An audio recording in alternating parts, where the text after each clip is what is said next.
Nobody knows the troubles I've seen. Nobody knows but Jesus. Nobody knows the troubles I've seen. Glory, hallelujah.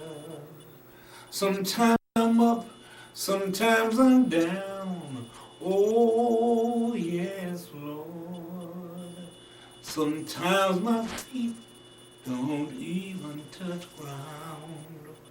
Oh, yes, Lord. Thank you. Of course, that's Rickey Powell. This is an interview with Rickey Powell for Birmingham Institute's Orange Street Project. I'm Dr. Horace Huntley. Today is, what's the day? August 19th, 2003. Right. Rickey, I want to thank you for taking time out of your busy schedule, and welcome to the Institute. Thank you very much, sir. It's my pleasure to be here. That was a very spirit and moving piece that you did for me. Okay. And I'm sure that would live forever.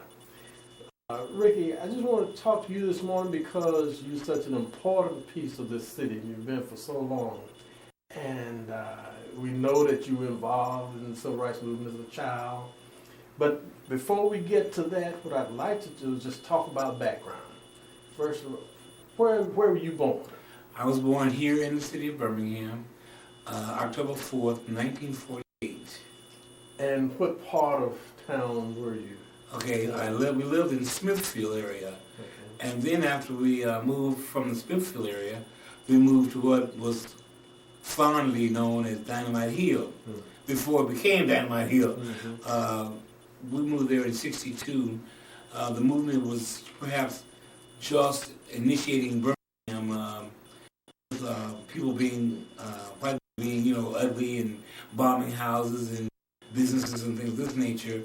I live on Summer Street where, on the backside, so I was down by Lloyd Shore's house and all that area, but they were constantly bombing, but still, it was still known as Dynamite Hill. Right. Tell me a bit about your parents. Where were they from? Were they originally from Birmingham? My mother was born in Birmingham. My dad was born in Union Springs, Hardaway, Alabama. But he moved to Birmingham. My mother was born here, went to Montgomery, Mount Meigs area, grew up, and went to high school in Birmingham, and then went to Alabama State. Well, she met my dad through my aunt and my grandmother, who were working as domestics here in the city for the Blairs, who were the Black Diamond Coal people, and the Johnsons, who were the Coca-Cola people. So my mom and my dad met, and chemistry was there, and this is. Here you are. Here I am. Well, what about education? How much education did they have? My dad was a third grader, but he had so much common sense and street sense that he owned his own business and was prospering. My mother was a college graduate. She attended Alabama State Teachers College at that time, and of course now Alabama State University. And she became a teacher in the city. Demopolis first, then now Birmingham, and retired in '78. Yeah. Now, what kind of business did your father have? He had a parking lot business. First, he worked for the railroad. As a kid, I remember fondly riding the trains every summer to Chicago or New York or Detroit, where we had relatives. We get the passes because they were for the railroad, so it was a constant education for me all the time. Yeah. I remember my Boy Scout leader worked on the railroad, and he would take us once a year up to St. Louis. Well, what a trip! It was great. Siblings? None. Neither my father nor mother had brothers or sisters. Is that right? And I didn't have any, but I had 2 children. Oh, okay. So you wrote the most. I wrote them all. Well, Rickey, tell me, what was it like growing up in Birmingham? I lived a very sheltered life until I went to high school. I didn't realize, not really, the pain that Birmingham was going through from the point of those who were projecting the pain and those who were receiving the pain. Because I think in both instances there is pain.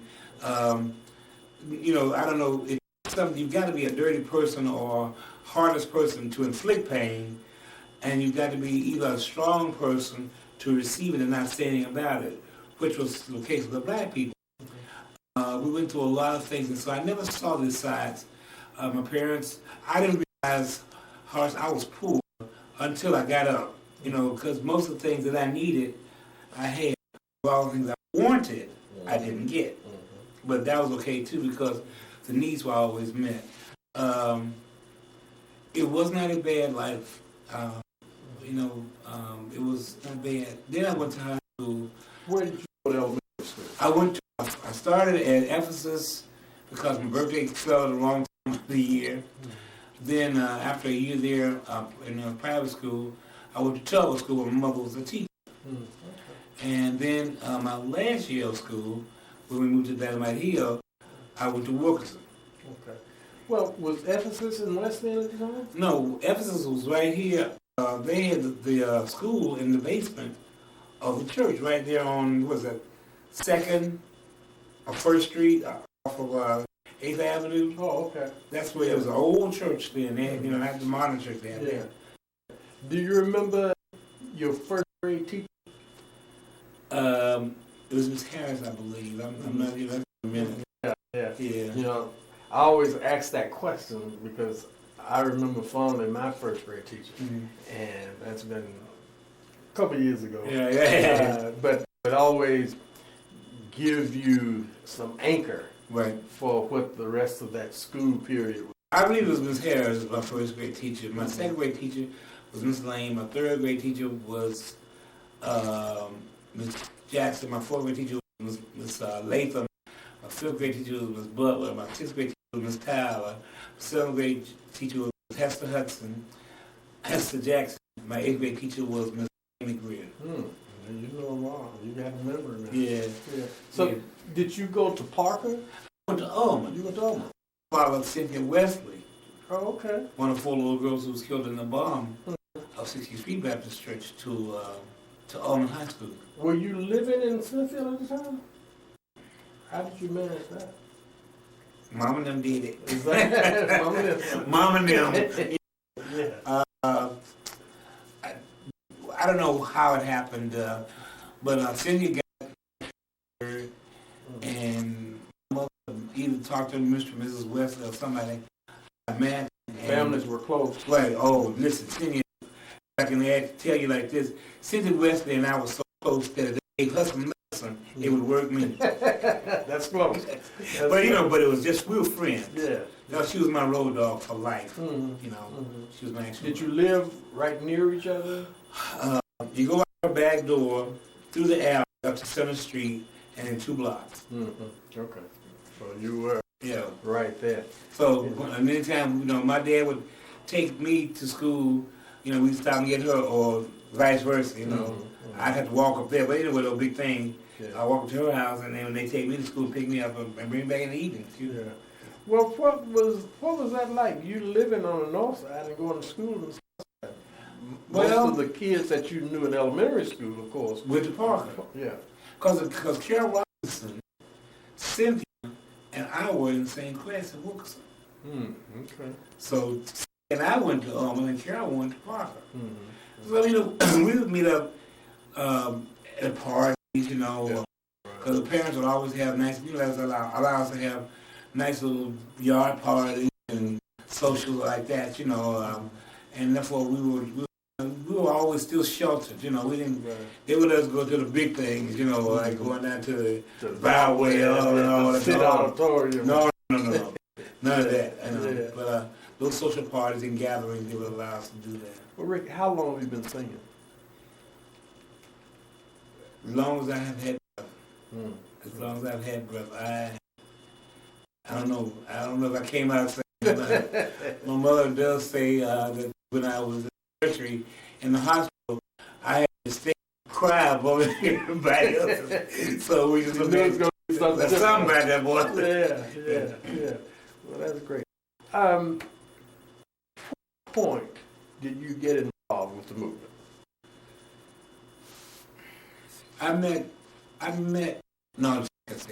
I saw Dr. King for the first time in 1958 here in Birmingham. One of our relatives was going to the and I think the 16th Street or one of the churches. I think 16th Street, and he was there, and you cannot imagine the excitement, that the rush I had, that the kid said, "This is the man, just leading the demonstrations," young fella, everything, he was intelligent and everything, it's gracious. What could I be like that? What is his plan? What is he going to do and how is it going to really work out? At any rate, he was articulate and he was very, very well spoken, and he, it seemed like I was starting to see things started to unfold, because I had never really actually been involved in people being ugly to me or discrimination or segregation, period, we would go, I remember asking sometimes, probably couldn't go to the Empire to see, like, Walt Disney, 101 Dalmatians or what are those things where, and she said, "Oh, you don't know no way." And I checked it out because she said no, and that was it. That's when no meant no. So, 58, I guess, but 63, when I actually started really demonstrating, being an actual physical part of the movement. Did you attend any of the mass meetings? Oh, sure, man. How would you, if a kid came to you today and asked you, well, just explain to me what a mass meeting was like. How would you explain? Mass meeting was a pulling together of all of the spirits, souls, and bodies who had the same mindset about freedom. And what went on in those meetings? There was singing, there was inspiration, motivational speaking, there was a definition of what your purpose was. There was instructions on how to achieve certain things. There were instructions on what not to do. Just a whole conglomerate of things that made you understand and aware that you had to be focused. There was no playtime. This was actually real. This was a moment where you could make a difference in the way things were going. Did you understand that at the time as a child, from the perspective of a young man? Not really. I had never been. I'd never seen it. It was intriguing because it was like my parents had kept me not ignorant, but you were sheltered. Like from the hardship, the indifference, the negativisms, the bad words, the dogging out kind of things that a lot of these poor whites, especially, would subject you to, because they were just that white. It's like sometimes you would hear stories of how senior black men walking down the street with their wives will be confronted by young white rebellion rebels or whatever, and hey, uncle, and this dignified senior man would have to just either cower down or just kind of hold his head down and take this abuse, because if he didn't, the next thing you knew, the young white rebel and going back to the general store somewhere and told all his cronies that they drinking anyway, and they go out there and find any nigga and point him out, and that's the problem. So to keep the problems down for all black men and women, his elders would keep him down like this until he passed. Prior to the movement, did you ever know of any incidents that may have taken place, racial incidents? Not Not really, but I'm reminded as you asked this question. My dad told me as he was a little boy, a young man anyway, in Union Spring Cartway, walking home one night from some function or going to his girlfriend, I don't know which one. Mm-hmm. But he saw car lights. And whenever he saw car lights as a black boy or a black person, you have to hide. Mm-hmm. And he said he jumped in a ditch, you know, to save himself because he saw the lights coming around before they saw him. Mm-hmm. But that's the only incident, you know. Mm-hmm. But then I guess I also did read in Jet magazine about Emmett Till as a boy, you know, and how did it affect you? turned me out, man. I said, what in the world? Mm-hmm. What, ain't nothing that precious, Mm-hmm. you know. Right. Nothing in the world that precious. Until the 4 little girls were killed, and I realized how precious it was. When and I don't mean to, maybe you know, I don't mean to vacillate or go too far ahead, but when those 4 little girls were killed that night, the socialite black women put on guerrilla warfare. But I mean, they didn't actually do it, you know, with the actual marking, but that mentality changed because somebody had killed them, and it could have been their child. That's when you knew how precious they were. What do you mean they? How did you determine that is what? Well, when you know, only thing Emmett was alleged to have done was to whistle at this white girl down in Mississippi. But when the 4 little girls were actually killed, and all the socialite women are the wives of lawyers and doctors and dentists and, you know, businessmen, et cetera, realized that in a church setting, it could have been their daughter. Their attitude changed. Not safe any place. You're not safe any place. And no matter how much money you got or how socially elite you are or whatever, you're vulnerable. The mentality changed. That was the night when I saw, because I was down here. Well, actually, we heard the Bham that morning. Let me ask you before you get to that. Did you ever participate in demonstrations? Yes. Tell me, what was the demonstration like? What did you do? I know that when the children came down, when you guys came down, many left school. Did you go to school that morning? Dad went to school that morning. From Ullman with a group of kids, and we walked from Ullman High School now. They were kids. We picked up kids, or they picked us up, coming our way from Winona, Powell, Washington, 7th Street, going down 6th Avenue South. Then the Ullman High School kids got into it, so including Winona High School, elementary school, everybody down in that area, and we all going straight down 6th Avenue.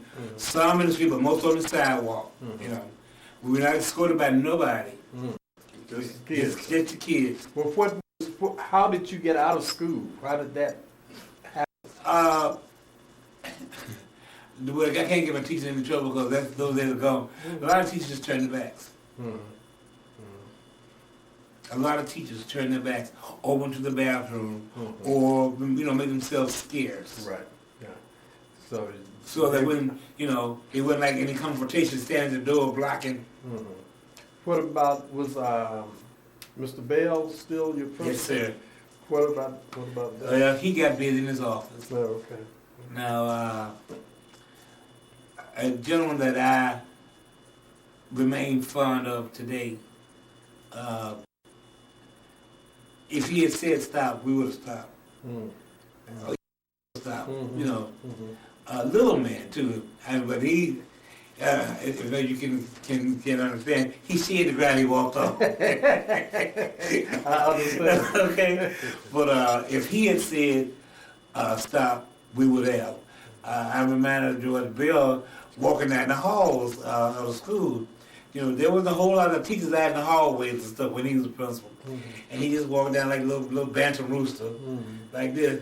And you could hear him all the way from his office in Bell, you know, in the front, the new part of the building, all the way to the other side. But a lot of respect, a lot of pride in being a student under his principalship, but still, I say, yeah, we would have turned around. Because Hart, he'd take them big football boys. I swear, here I had my right hand. He'd hammer. Is that right? Little George Will. You know, so his respect, I think. But he was scarce as well. Mm-hmm. Well, as you proceeded toward downtown, and I'm assuming that your numbers increased. Started, you know, it was like an exodus then almost. Yeah. What was that feeling? Oh, indescribable. You know, just plain indescribable. There was this rush in your heart. They were saying, "We shall overcome. We shall overcome. We shall overcome someday." Oh, deep in my heart, I do believe. You know, it was just like, you know, just there was a. I mean, it was like one of the times in our lives, I think, unlike today, unfortunately, where you had a purpose to die for something. You know, now our kids, unfortunately, shoot and kill themselves over shoes and jackets. We would die for rights, the rights to be educated, the rights to go to certain schools, the rights to go to have all kind of jobs, the rights to get a good education, the rights to be whatever you want to be, you know, unskeltered. You know, you can, if you got enough brains to do it, and you've been in competition with somebody, don't not hire me because I am smart or black. You know, it's got to be something more than that, you know. So it was just a lot of pride, a lot of pride. When you got to the church, what was it like? In some instances, you could get in upstairs. In some instances, because so many people, you just had to go downstairs, you know. To hear Martin or Abernathy or Shuttleworth or whoever the pastor was, you know, speaking at that time, speaking and introducing, or Carlton Reese singing. I mean, it was just like this. If you can imagine what you would maybe think heaven is like, I guess, you know. That's deep. Yeah. There was a peace, you know, that transcended all that was negative. Well, as you guys left the church for the demonstration, what stands out in your mind about that experience, the actual demonstration itself? It was May that year when we were confronted by Eugene Bull Carmen. We left out of the church, and the way they set it up was the big kids were on the outside. They flanked the little ones in the inside, protecting them, you know. Booker, Nadine, what's the name? Nadine Pass, I think was her name then. All of them were there. I mean, I wasn't out in front because my mother worked at school board. So I had to be real, you know, like this almost, you know, because it's told the teacher saying, you know, if your child or you're demonstrating, you lose your job. But mama said, well, you know, if I found one job, I can get another one. So she encouraged you to be involved? Yeah, you know, if you feel strong enough about it, you know, but be careful, you know. See, I never went to jail. I went to South Park. Oh, you were arrested? Oh yeah, I was arrested, but I went to South Park. Where were you arrested? What were the circumstances of your arrest? Well, being in the wrong place, allegedly, part of the demonstration, you know, and sitting down and being defiant. Did they put you in a paddy wagon? Put in a paddy wagon, took out to South Park in this big room. You know, how long were you out there? For about a half a day, I think. You know, sometimes not overnight. No. There were some friends who stayed 2 or 3 weeks, and 2 or 3 days, 8 or 9 days, something. Right. But then there were certain days they had so many people, they didn't have nowhere to put them. Yeah. You know? Bringing something in, had to let something out. Right. You know, and then after a while they just finally said, you know, let the parents come and sign for them and take them because they couldn't feed them, they couldn't house them. So, you know, they had to let some of them go. After you got out, you went back to school the next day, or did you come back? I went back to school. I think that I served. What was the reception like when you got back to Well, it was everybody was still buzzing. It was a buzz. Unlike you were in nobody was a hero or a shero. Right. But everybody who had enough energy to want to do it felt good about him or herself. His or herself, right? Okay. It wasn't like no big to do. Okay. There's a personal pride that I think you kind of kept down, but yet at the same time you knew you had made a difference. Perhaps, Right. I mean, Right. or at least this was your intention. This was your hope that you had made a difference. How would you classify when you were a Sophomore. Sophomore. Okay. Yeah. Well, that was in May. In August, of course, we had the March on Washington. Didn't attend, missed that one. But then in September, of course, was when the bombing took place. That Saturday night, the 14th, I hadn't talked to Cynthia all day that day, but then around 7 o'clock, I guess, or something like that, then I called, and at first she didn't really want to talk to me. Now that was unusual, we talk all the time. Like I said, that's my road dog, so she'd be asking me just about boys, I'd be asking her about girls, just friends or whatever. And so she then told me that they were having a special program the following Sunday morning. And I was in the room with my mom and my mother, who was getting ready for Sunday morning. And, how you doing for? Yeah, yeah, I'll go with you tomorrow to church. And that's how you ask me without asking. Yeah. But my mother told me, no, you can't go. You got to go to a funeral. And the reason why I think at that point she said no to me was white men had been in the 60s and 50s and 40s back extremely dirty. They were dirty.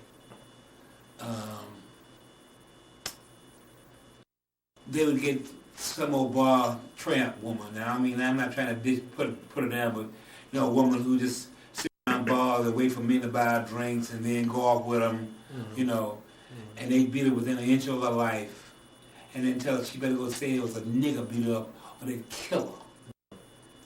And any black man who happened to, even the guy working in the back, washing dishes or whatever, he'd come out, she'd point.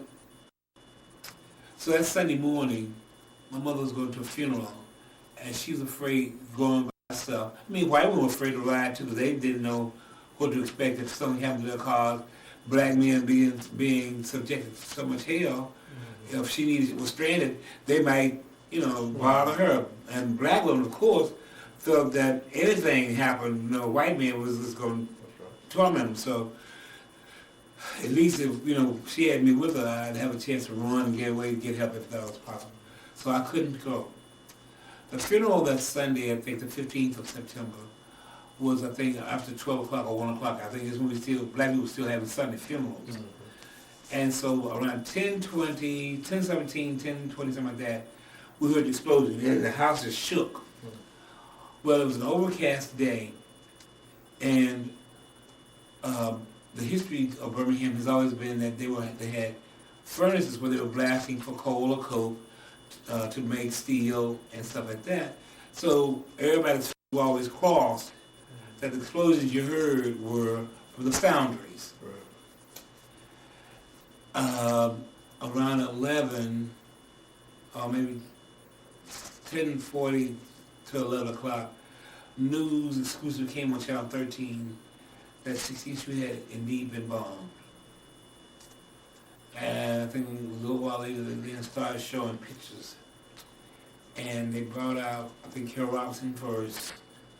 And I said, Mom, that's Carole Robertson. Oh, you can actually see? See, I mean, it was, see the leg, I saw the leg. Yeah. And just knowing, but after that, I don't know the sequence of whose bodies were after that. But I knew that was Carole. And this is on TV. and this was on TV. They came out the side of the church, and they brought these 4 bodies out. At what He point got did gray. At what point did you know that Cynthia was? I did. I did. The day kept on and kept on and kept on, and we couldn't ever find her. Nobody. She had not ever surfaced. She had not surfaced, from the Bham. And they were looking for one little girl, and they couldn't find her. They said, "Mom, little girl, they can't find her, Cynthia." Well, finally, they identified Cynthia by a ring that Carole Floyd Savage, who was a professor at Virginia Union, had given her. Who was that? Her name was Carole Floyd Savage. She's a professor at Virginia Union, a voice teacher. And she and Cynthia exchanged little rings as friends, At some point, I don't know where that was, but they were, all of us, Laura Poole, Linda Gaillard, the Oscar Jr., Peter Hall, all of us were friends, and Karen Floyd, Beverly, and all of us were in the same age group, and they were Jack and Jill. I was never Jack and Jill, but still, I was a part of the parties. And did you know Alice Brown? Can't place her. Yeah, she was in that same. You probably would know her. No, if I see her by the face, probably I would know her. But anyway, she never was surfaced, right? That was the night when we came down here as observers, more than anything else, to see how heartless and cruel men could be. That we saw the church, And it was at that point that I first saw a white policeman out run a brick. Run the brick. He was banned down hard. He was banned down, bro. Okay. But finally, as I understood, Mr. Marshall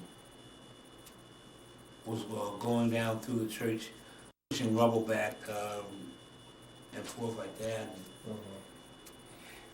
And Cynthia Wesley's head was blown off. She was decapitated. So that's why they didn't have an open casket for her. It was devastating. It was absolutely devastating. Did you go to the funeral? I was a pallbearer. You were. I was a pallbearer. That's when 6th Avenue was on 6th Avenue then. Right. And Martin came and spoke at the funerals. So every little white played the organ. And it was the most colorless time in my whole life. It just seemed everything was neutral, with color. There was no reds and blues and things. It was just like a silver tone photograph or something, or brown tone things. Right. No color, just just empty, very empty. And I can imagine going back to school, and you had gone to pick her up, and she would come by and pick you up. That must have been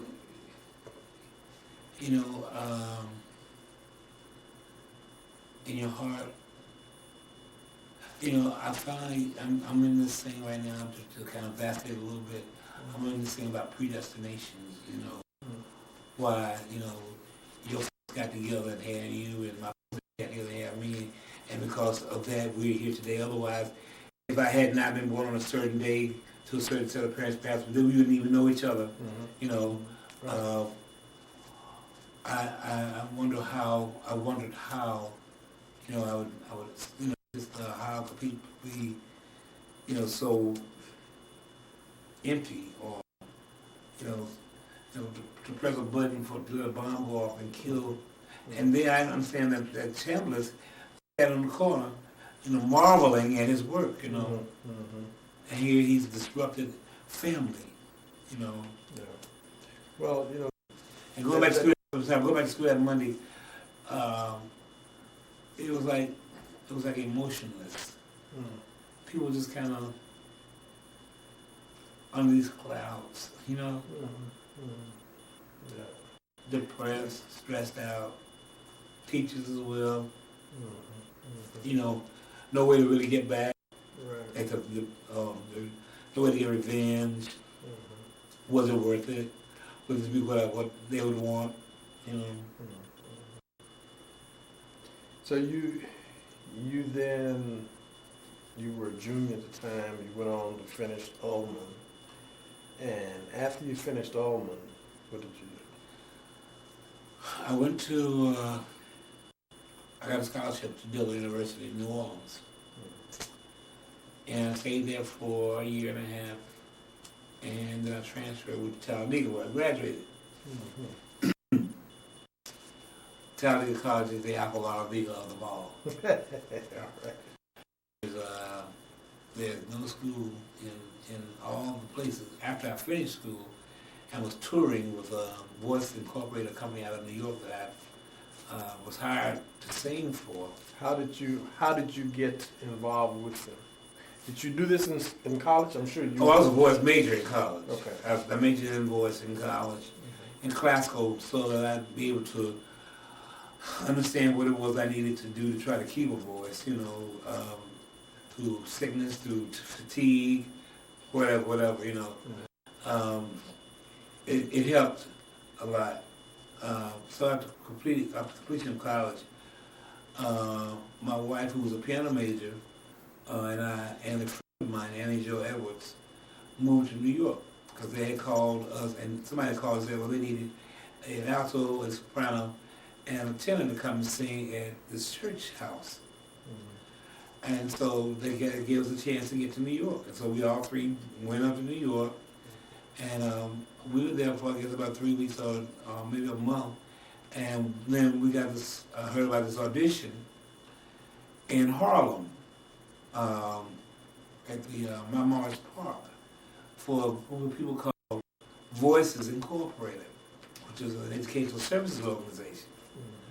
So we went and auditioned, and we got the job, So, we started touring around America in different colleges and everything. We just fresh out of college. And where did you tour? Oh, man, New York, California, Jersey, Virginia, Maryland, D.C., Georgia, South Carolina, Tennessee. I mean, just... Were you doing any recording at the time? No recording at that time. This was all just for different fraternities, sororities, and civic organizations. How big of a group? About 8 people in all. Okay, and we did a show called Journey into Blackness. And a lot of times after that, sometimes included, we would do workshops, Black history, Black education, Black mathematics, music, art, whatever. And for the school children, then we do a show for them, and then do the workshops.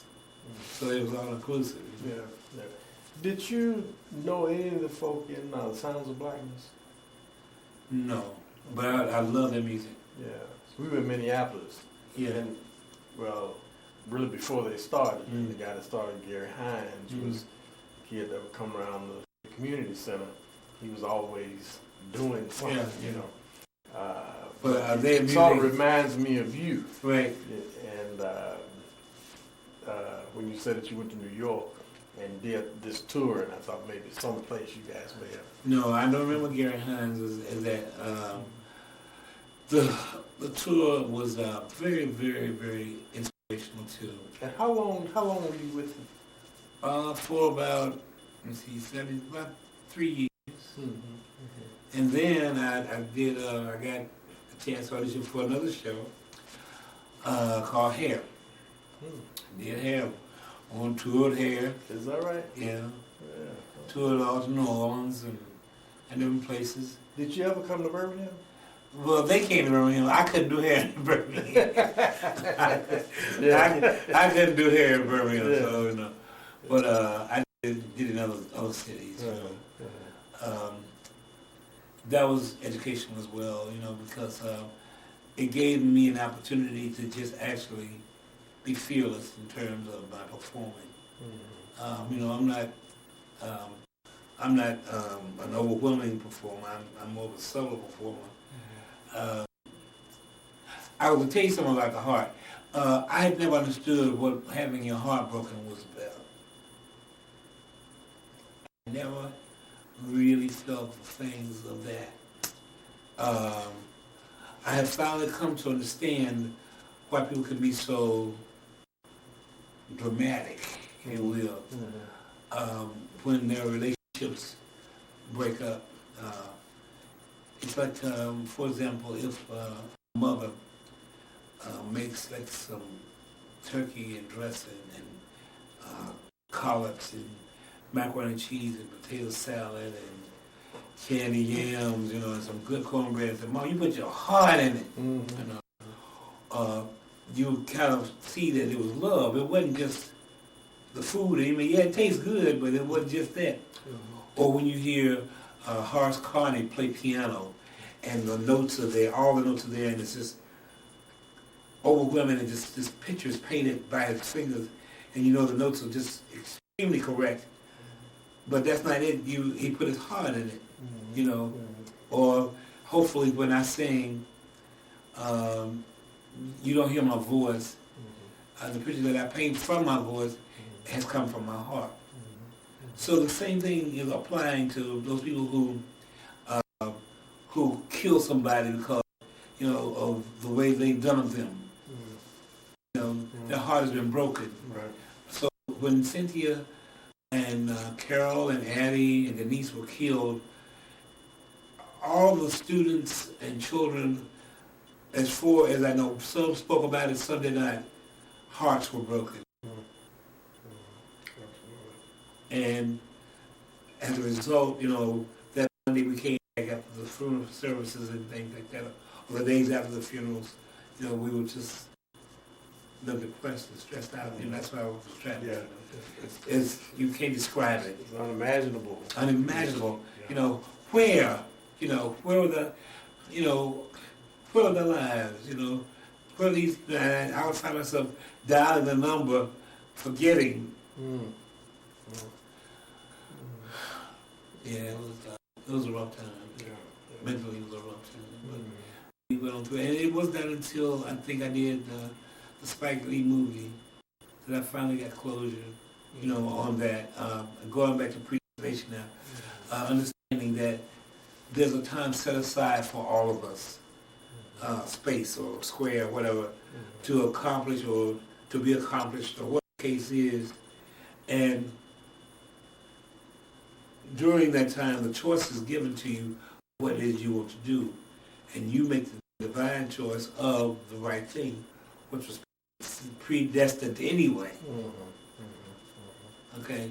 In terms of marriage and meeting the right person, private jobs, et cetera, and even like today, it was predestined that we have this opportunity today. You know, everything was working against it all morning for me to get here. But I had told you last night that in rehearsal, I'll be there today. And so that's why I had to come. Rickey, you have performed all over the world. Fortunately. Tell me a bit about that.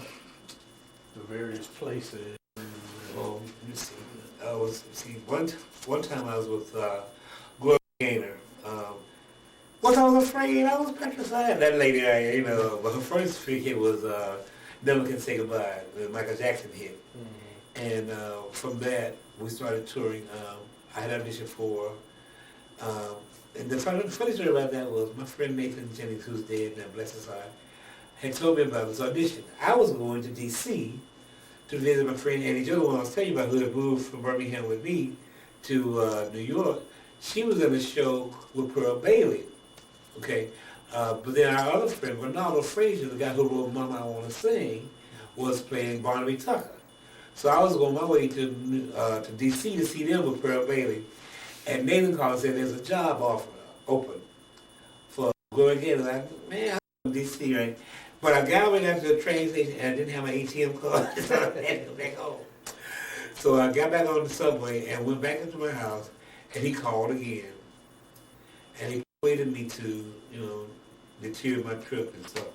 So that next morning I got up early and warmed up a little bit and went to the rehearsal studio where they were and auditioned for them, and they took me. So on my trip with Gloria Gaynor, as we performed for 2 years and a half, I guess, I was in Denmark, Holland, France, Germany, Italy, Sweden, Copenhagen, Iceland. Reykjavik? I learned a little of this language, not a lot. Finland, went to Finland. It was so cold in Finland. I had on thermal underwear, moon boots, flannel pants, a coat that came down to my ankle here, big thick gloves, a skull cap, scarf, a 9-foot scarf, and I almost froze to death. I nearly froze it up. Well, what was the reception like in Europe versus in this country? Oh man, it was celebrity status, I mean, and I never was a cocky person, because I realized, people don't have to like you, you know what I mean? It's like anything else. People don't have to do anything for you. Mm-hmm. But, we were cordial to them, but the reception was, this, I can't even show you with my hands in my heart. It was like, yeah, and you could hardly hear us singing for this ovation that we were given, and everywhere we went, at the airport, in the limousines. I mean, she was so high at one point. We were in Mexico. We had done a show at the Instant Theater in Mexico City. And that same night, after we did that show, they took us by limousine and police escort to a private airfield to fly to Acapulco to do a private party for the Pepsi Cola people. The big folks, not just, I mean, the main people, because this is their private jets and stuff. So, but as we were flying, it started to rain and thunderstorms, so it was like one of those kind of situations.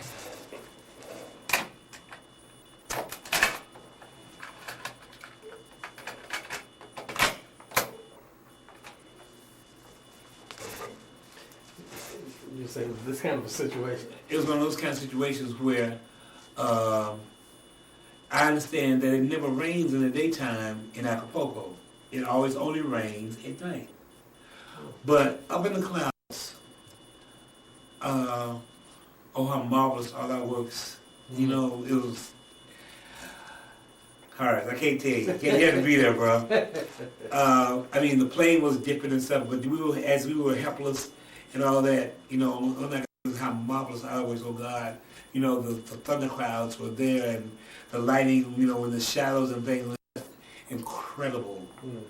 How powerful it all is, and how fragile we actually are, and the thing too, as we flew around, we could not land because the landing strip had flooded, So we had to fly around for a while, but then we finally, the water rescinded and we got a chance to land into this big party, and they had us at the Hyatt,